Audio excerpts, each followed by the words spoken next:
Hi Fin230 students. I just wanted to talk to you today about the second assessment, which is due on the 2nd of April and worth 15% of your final mark. You've got 3 questions in this assessment. Question 1 and question 3 are written responses, and question 2 involves calculation work. Now, all of this material comes from modules 1 and 2 in the study materials. And I just wanted to talk to you today about what I'm looking for and how I assess these items. Let's start with question 2. I know, a little bit bizarre, but anyway, the calculation question is the outlier here.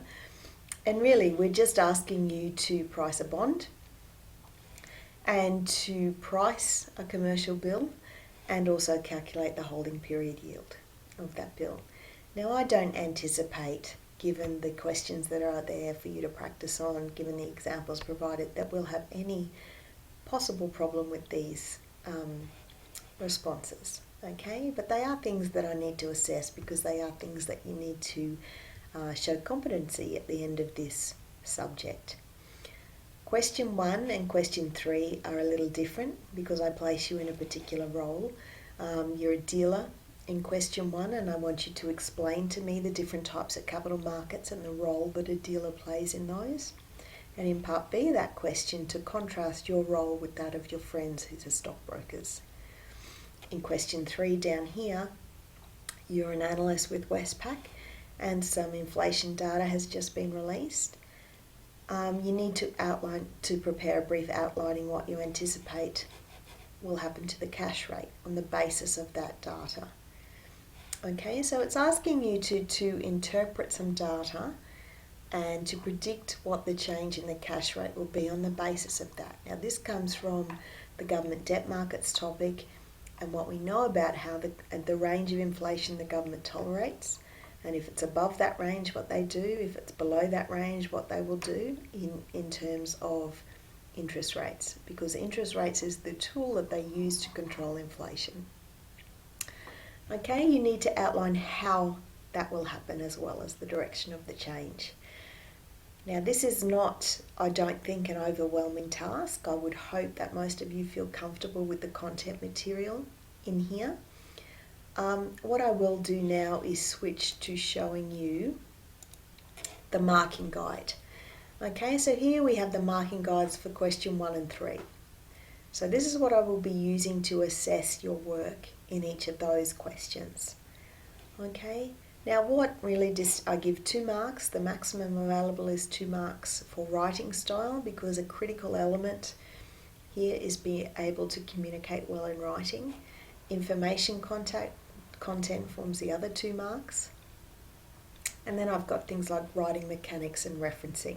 So whether you've used capital letters to start your sentences, whether you've referenced correctly, those are those things that I'm looking for there. Okay, and they've got the criteria written next to them. Question 2 is a little different. Basically, I know that when I go through it, there may be one error. You may have used the wrong rate, for example.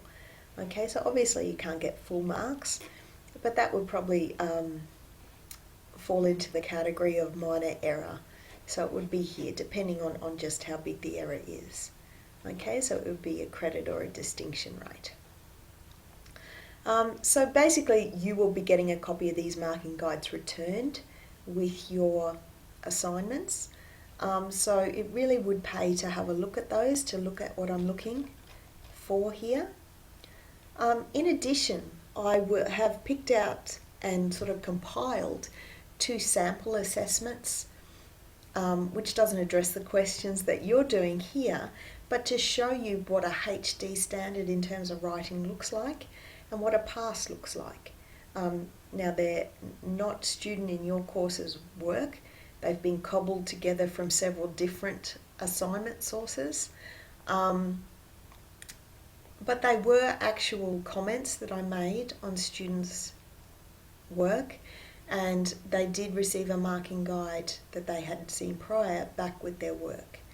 I would like you to sort of use those to have a look at what I think a HD standard is, and have a look at what a pass is, and have a look at those two pieces of work, and sort of form your own view about what looks good and what could be improved upon.